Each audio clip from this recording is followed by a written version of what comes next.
ፕሬዝዳንት ጀነራል ታደሰ ወረደ ሰራሕተኛ መንግስቲ ትግራይ ማህያ ከይኽፈሉና እግድ ደብዳቤ ጽሒፎም እዚ ከም ዘሎ ኮይኑ ሕወሓት ንብዙሓት ብዘቆጭዕ መልክዑ ኣብ ትግራይ ናብ መሸጣን ጨረታን ትካላት ከም ዝኣተወ ተፈሊጡ ኣሎ። ኤርትራ ወደብ ዓሰብ ብሓይሊ ምርካብ ዘይሕሰብ እዩ ክትብል ናብ ኢትዮጵያ መጠንቀቕታ ሰዲዳ። መንግስቲ ፌደራል ዋዕሊ ፕሪቶርያ ብምትግባር ዘርኦ ሸለልትነት ኣሪሙ ተመዛበልትን ኣብ መረበቶም ክምለሱ ዘይምግባሩ ጀነራል ጉዕሽ ገብረ ብትር ወቂሶላ። ሰላም ጣና ሃበልና ቤተሰብ በኩል ሚድያ ንሰዓት ዝሓዝናዮ ማሕበሬታታት بغند نتبتات فيلمنا من السنة مكتالكم بخبر بمعدام ناب زرزورة مبيلنا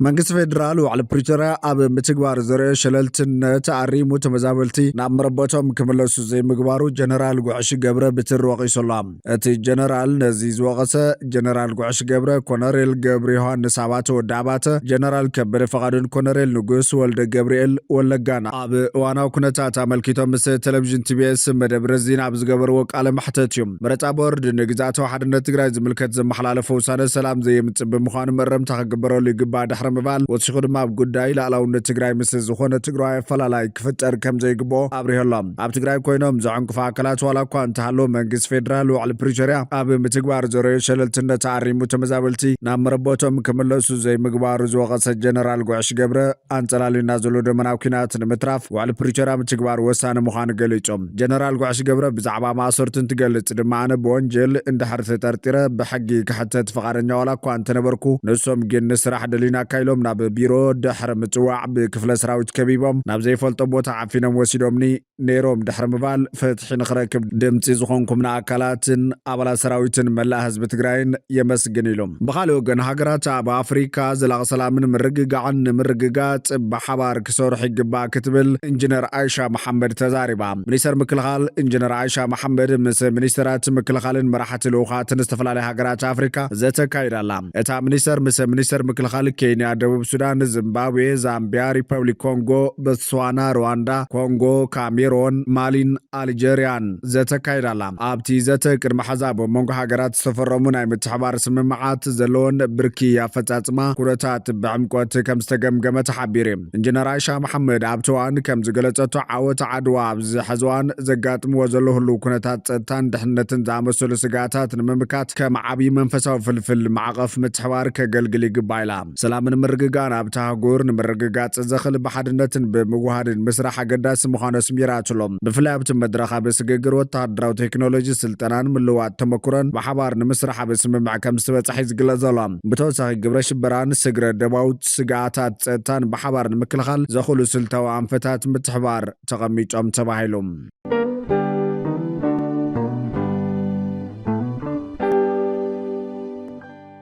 ፕሬዝዳንት ጀነራል ታደሰ ወረደ ሰራሕተኛ መንግስቲ ትግራይ ማህያ ከይኽፈሉ ናይ እግድ ደብዳቤ ጽሒፎም። በጀት ካብ ፌደራል ብዘይምልቃቑ ማህያ ሰራሕተኛ ንምኽፋል ከም ዝተጸገመ ግዝያዊ ምምሕዳር ትግራይ ገሊጾሎም። ከም ሓበሬታት ቤት ዕዮ ካልኦት ወጻእታት ጠጠው ክብሉ መምርሒ ከም ዝሃበን ናይ ወርሒ ለካቲት ንምኽፋል ከም ዝተጸገመ ኣፍሊጦም። መዓዝ ከም ዝኽፈል ዛጊድ ዕላዊ ገበረን ሰራሕተኛ መንግስቲ ብወገኖም ኣብ እዋኖም ክኽፈሉ ይምሕጸነሎም። ጀነራል ታደሰ ወረደ ሓላፊ ጉዳይ ምትኻብ ሎጂስቲክ ኮሚቴ ስትራቴጂካዊ ዓቕምታት ትግራይ ዝብሉ ፍልፍላት ኩል ሚድያ ሓላፊት ቤት ጽሕፈት ህወሓት ወይዘሮ ፈትለወርቅ ገብረዝጋቤር መንጀሪኖ እቶት ምትኻብ ደኺሙ ዘሎ ብፍላይ ሲቪል ሰርቫንት ፀረ መኸተይ ተሰሊፉ ዘሎ እዚ ድማ ኣብ ግዝያዊ ምምሕዳር ዘለኹም ሓለፍቲ ቁርፀኛ ስለዘይኮንኩም ኢላ ከም ዝገምገመቶም ገሊፆም ኣሎም። ሓላፊት ቢሮ ፋይናንስ ወይዘሮ ምሕረት 24 ለካቲት ንግሆ ኩሉ ሰራሕተኛ መንግስቲ ካብ 20 ሚታዊ ክሳብ 100 ሚታዊ ክወፈሎ ኢላ ጽሒፋ ነይራ። ገምጋም ሓላፊት ቤት ጽሕፈት ህወሓት ወይዘሮ ፈትለወርቅ መንጀሪኖ ዝኸበዶ ጀነራል ታደሰ ወረደ ድማ ናይ ወርሒ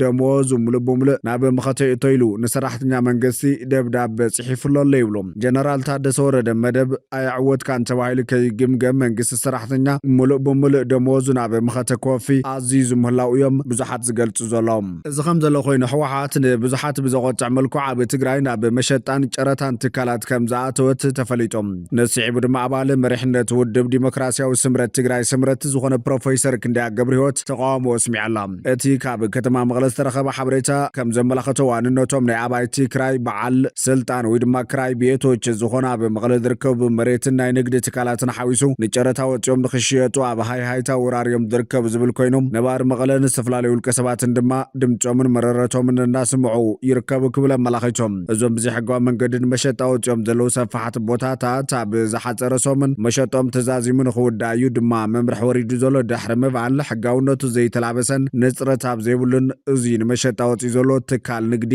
ኢድኩም ተእቱ ሰብ ሃፍትን ነጋዶን ጥንቃቐ ምግባር ከድልየኩም እዩ ዝብል ለቦ ኣቐሪቡ ኣላ ንተግባራውነት ትካል ጉዳይ ኮይኑ ካብ ትግራይ ወፃ ዘሎ ናይ ትእምት መሬት እውን ንኽሽየጥ ወሲኖም ኣለው ክብል እዩ ዝውስኽ እቲ ሓበሬታ ድሕሪ ዛ ሓበሬታ ብዝርግሑ መሪሕነት ውድብ ዲሞክራሲያዊ ስምረት ትግራይ ዝኾነ ፕሮፌሰር ክንደያ ገብረ ህይወት መልክዓት መቐለ ብነጋዶ ኩናት ሽየጠለው ኣብዚ ተሳተፉ ዘለኹም ሰብ ሃፍቲና ባህልትን መሳሰይትን ተፍለጡ ኢኹም ጽባሕ ናብ ዘየድሊ ሓለኽላኽ ካብ ምእታው ክትቁጠቡ ይግባእ ዝብል መጠንቀቕታ ኣልኢኹሎም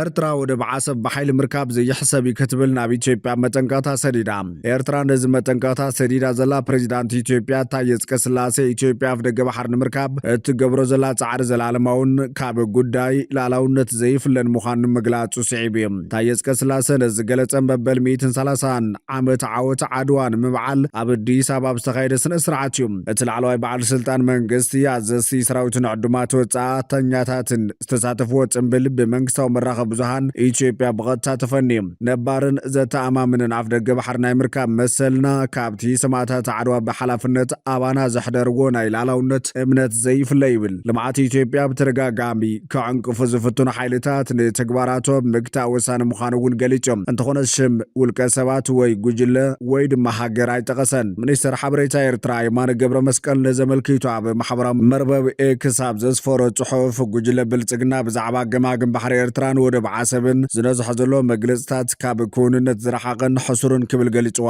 እቲ ሚኒስተር ፖቶሚክን ፓርቲ ኣብ ክንዲን ውሽጣዊ ጸገማት ዝፈትሕ ንህዝቢ ብምስልያዊ ስራሓትን ብድንጋጽን ምድንጋር ይሰርሕ ከም ዘሎ ነጺሮም ሚኒስተር የማነ ገብረ መስቀል መንግስቲ ኤርትራ ንላዕላውነት ሃገሩ ሓሊፉ ዝህበሉ ወይ ብናይ ሓሶት ፕሮፓጋንዳ ዝርበሸሉ ኩነታት ከም ዘየለ ብምግላጽ እቲ ናይ ፖቶሚክን ስትራቴጂ ኣብ መወዳእታ ኣብ ባዶነት ከም ዘብቅዓ ጠንቀቖም ሰበስልጣን ኢትዮጵያ ጎረቤቶም ዝኾነት ሃገር ኤርትራ ንኢትዮጵያውያን ሓይልታት ብምዕጣቕ ንዘይምርግጋን ምዕባልን ሃገሮም ትዕንቅፍ ከም ዘላ ክኸሱ እኳ እንተጸንሐ ኤርትራ ነዚ ዝቐርበላ ክሲ ነጺጋቱ እያ ኣዛዝ ሰራዊት ኢትዮጵያ ፊልድ ማርሻል ብርሃኑ ጁላ ኣብቲ ዓወት ጽምብል ተራኺቡ ከዳዓት ደቂ ሃገር ምስቶም ግድብ ኣባይ ከይነሃንጽ ኣፍ ደገ ባሕሪ ከይነውሕስን ልምዓት ከይንጓናጽፍን ዝብህጉ ጽላት ወጊኖም ከይተሓለሉ ይሰርሐለው ክብል ከሲስ እዩ ሰራዊት ኢትዮጵያ አንጻር ናይ ወጻኢ ጽላትና ከምውን ከዳዓት ደቂ ሃገር ዝበሎም ክገጥም ድሉ ምዃኑ እውን ጠንቂቖም ሓላፊ ቤት ጽሕፈት ማእኸል ስልጠና ሓይልታት ምክልኻል ጀነራል ይመር መኮነን ዓወት ዓድዋን ምጽምባል ኣብ ኣዲስ ኣበባ ብድሮን ዝተረኸቡ መንእሰያት ኣብ ዝሃቦ መግለጺ ኢትዮጵያ ኣብ ደገ ባሕር ንምርካብ ሰራዊት ዝኾነ መስዋዕትን ምኽፋል ድሉ ምዃኑ ገሊጹ ነይሩ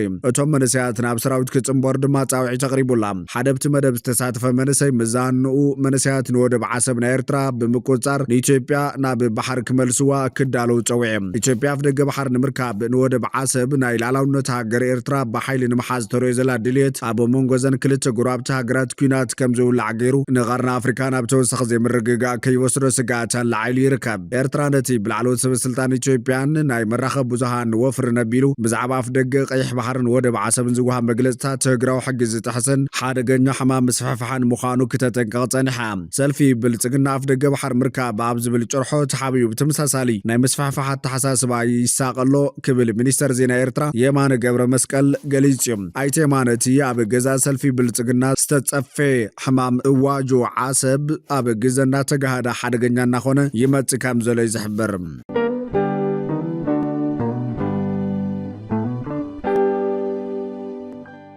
ቁጽሪ ብመጥቃዕቲ ኢራን ዝተቆተሉ ወተሃደራት ኣሜሪካ ከም ዝወሰኸ ተገሊጾም ማእኸላይ እዚ ሰራዊት ኣሜሪካ ብዛሃባ ሓበሬታ ዛጊድ ኩናት ካብ ዝውላዕ ኣትሒዙ 6 ወተሃደራት ተቐቲሎም ኣሎም ብዘይካዚ 3 ነፈርቲ ወጋ ኣሜሪካ ብኩዌት ብናይ ወገን ተኽሲ ተወቂዐን ምውዳቕን ይዝከር ኣባላተን ግን ብሂወት ክድሕኑ ክኢሎም እዮም ኤምባሲ ኣሜሪካ ኣብ ርእሲ ከተማ ሪያድ ስዑድ ዓረብ ብክልተ ድሮናት ኢራን ተወቂዑ ድሩት ዕንወት ከም ዝወረደ እውን ሚኒስተር ምክልኻል እታ ንግስነት ሓቢሩ ነይሩ ቴሄራን ከም ዝበለቶ ኣብ ባህሬን ኣብ ዝርከብ ማዓስከር ሓይሊ ኣየር ኣሜሪካ ዝነበረ ምእዘዝ ህንፃ ብዘካየደቶ ደብዳብ ዓንየሎም እስራኤልን ኣሜሪካን ብወገነን ሓድሽ ማዕበል መጥቃዕታ ብልዕሊ ኢራን የካይዳ ኣለዋ ሚሳይላት ኢራን እውን ናብ ከም ኦማንን ኢምራት ዓረብን ዝበላ ሃገራት ወሽመጥ ምዕላብ ቀፂሎሎም ኩናት ኣሜሪካ እስራኤልን ኢራንን ናብ ሓድሽን ሓደገኛን ምዕራፋት ዘሎ እስራኤል ኣብ ቤይሩትን ደቡባዊ ሊባኖስን እውን ምስ ሂዝቦላ ኣብ ዝካየድ ዘሎ ግጭት ከም ዘጥቃዕት ተፈሊጦሎ ኢራን ዳርጋ ኣብ መላእ ዞባ ማእከላይ ምብራቅ ብምሳይላትን ሰብ ኣልቦ ነፈርትን መልሰ ግብራዊ መጥቃዕቲ ካይዳ ኣብ ሪያድ ዝርከብ ኤምባሲ ኣሜሪካ ዓላማ ኢራን ኮይነሎ ሰላማውያን ሰባትን ኣባላት ሰራዊትን ዘጠቃለለ ቁፅሪ ኣብ ዘን 3 መዓልታት ኣብ ዝኩናት ናይ ዝሞቱ ሰባት ይውስኸሎም ኣብ ከባቢቲ ቀንዲ ዓለማዊ መስመር ነዳዲ ዝኾነ መጻብብ ሕርሙዝ ወይ ድማ ሆርሙዝ ዘሎ ፀጥታ እናኸፈ ይመጸሎም በራታት ተቋሪጾም ስለ ዘለው ዜጋታት ብዙሓት ሃገራት ኣብ ማእከላይ ምብራቅ ክወጽ ካሉን ሓያል ሃገራት ዜጋታትን ክወጹ ይላበዋለዋ ፕሬዚዳንት ኣሜሪካ ትራምፕ እቲ ዝኸበደ መጥቃዕቲ ገና ክመጽእ ብምባል ጠንቀሎ እዚ ድማ ወታደራዊ ስጉምቲ ክቕጽልን ክሕይልን ከም ዝኽእል ዘመላኽት ኮይኑ እዚ ግጭት ኣብ ማእከላይ ምብራቅ ከይተሓፀረ ጽልኡ ንመላእ ዓለም ከይልክም ስጋት ኮይነሎም እዚ ከም ዘሎ ኮይኑ ፕሬዚዳንት ቻይና ክገብሮ ፀንሓን ላዕለዎት ወተሃደራውያን ኣዘዝቲ ናይ ምብራር ስጉምቲ ሕዝውን ቀፂልዎሎም ሺጂፒንግ ኣብዚ ቀረባ መዓልታት ከም ኣማኸርቲ ከገልግሉን ፀንሑ 3 ጀነራላት ኣሰናቢቶሎም ሓደ ካብኦም ላዕለዋይ ኣዛዚ ሓይሊ ምድሪ ናይቲ ህዝባዊ ሓርነታዊ ሰራዊት ተባሂሉ ዝፅዋዕ ሓይልታት ምክልኻል እቲ ሃገር ዝነበረ ጀነራል ሃን ወይጎው ኮይነሎም እታ ብ2012 ናብ ስልጣን ካብ ዝድይብ ኣንጻር ብልሽውና ተሪር ስጉምቲ ክወስድ ምጽንሑ ዝንገረሉ መራሒ ደስያዊ ሰልፊ ቻይና ዝኾነ ሺጂፒንግ ነቲ ስጉምቲ ተቐናቐንቲ ዝኾኑ መራሕትን ምእላይ ይጥቀመሉ ኣሎ ዝብል ወቀሳ እውን ይቐርበሉ እዩ